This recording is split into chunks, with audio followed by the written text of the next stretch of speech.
Hey everyone, this is Chrono once again with another Monster Hunter World video.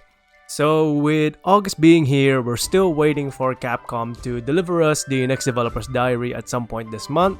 So that means that there are still a lot of information that we are waiting for with regards to Monster Hunter World Iceborne. So in today's video, I just want to share my personal thoughts on what Capcom should cover in the upcoming developer's diary so that we have more information on them. Now, the first and foremost thing I want Capcom to cover is the layered armor system. Now, there's a lot of information here and there in regards to the layered armor system, but what Capcom have confirmed indeed is that we are getting a new layered armor system. Now, in regards to this system, there have been changes that have been made to the system itself in comparison to the current one. So first and foremost, we now forge layered armor instead of going through deliveries. Second of all armor sets that are layered now have rarity on them, and finally, they are categorized between low, high rank, and master rank. So these are basically the confirmed things because this is something that Capcom previewed in the previous developer's diary. That said, there are still things that we need to confirm. The first and foremost thing that needs to be confirmed is whether or not all armor sets are going to be layered. Now, in my previous video, I covered the V-Jumps video in regards to Monster Hunter World Iceborne. And in that video, according to one of the translations, V-Jump claims that all armor sets are going to be layered. However, that's still something that Capcom themselves has not confirmed. Now, even the video itself, it doesn't show us all armor sets as layered, so there's still no proof that this is the case. So in my personal opinion, I think that it's best to take that video with a grain of salt and any translations on it, so that in terms of what we should expect Capcom to cover in regards to that, it's best to wait for Capcom themselves to confirm if all armor sets are going to be layered. Now, this is definitely something that I'm hoping Capcom covers in the next developer's diary, so that once and for all, we can confirm if this is going to be definitely true, that all armor sets are going to be layered, and if this is the case scenario, Capcom should cover how we go about getting new layered armor sets. So, in terms of the layered armor as a whole, first and foremost, confirm if all armor sets are going to be layered. Second of all, how we go about getting new layered armor. So this is definitely something that I'm hoping Capcom covers in the next developer's diary. Now, the second thing that I'm hoping Capcom covers in the next developer's diary is character customization. Now, with the expansion itself, we can expect some new customization options with regards to Monster Hunter World Iceborne. There is a video out there as of right now showing us new hair options as well as facial hair options. And during the Iceborne beta, you will have seen some palico customizations that have been pre-made for us that is not currently available in Monster Hunter World as of right now.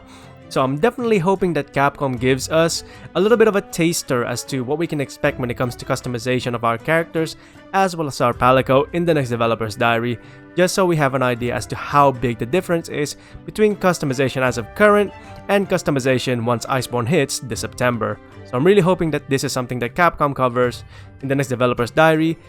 And of course, alongside this, I'm hoping Capcom also gives us another free voucher to customize our characters with.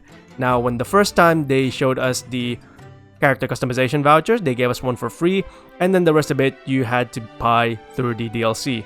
So I'm really hoping that we get at least one more character customization voucher for free, just because of the fact that with Iceborne coming in, we can expect some new customization options, and of course, we may want to change our characters' looks using the new customization options in Monster Hunter World Iceborne.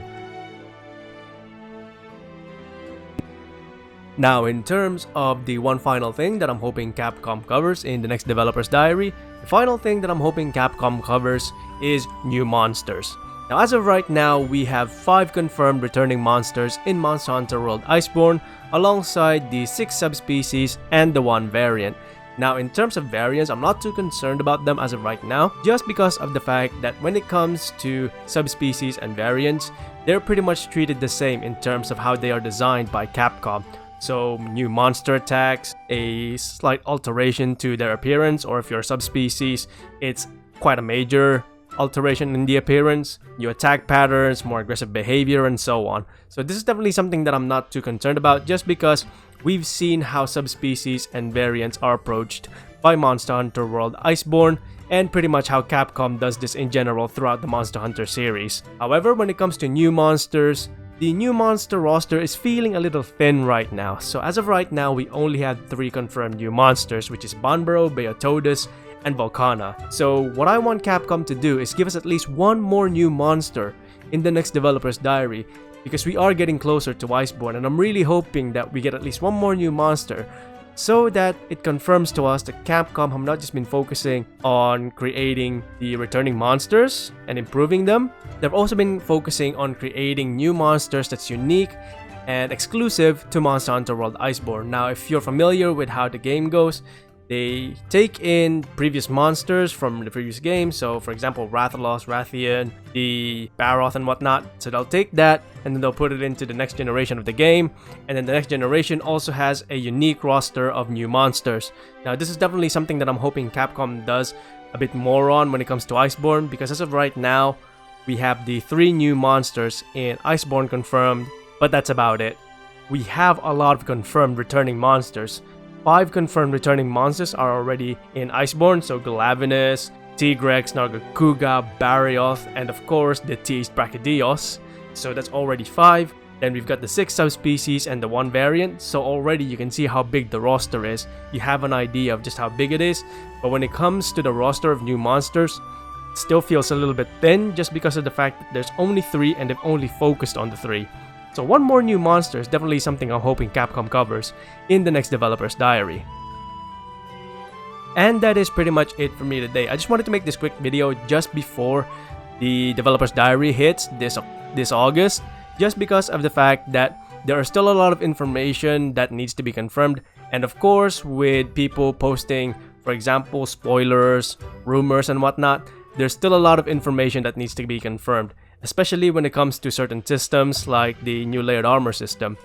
So I'm really hoping that these are some of the things Capcom covers in the next developer's diary, so that we have more information on them, and that once we go into Iceborne, these are the things that we can expect to have once Iceborne hits this September. That is pretty much it for me today. I hope you enjoyed this video, thanks very much for watching, and I'll see you next time.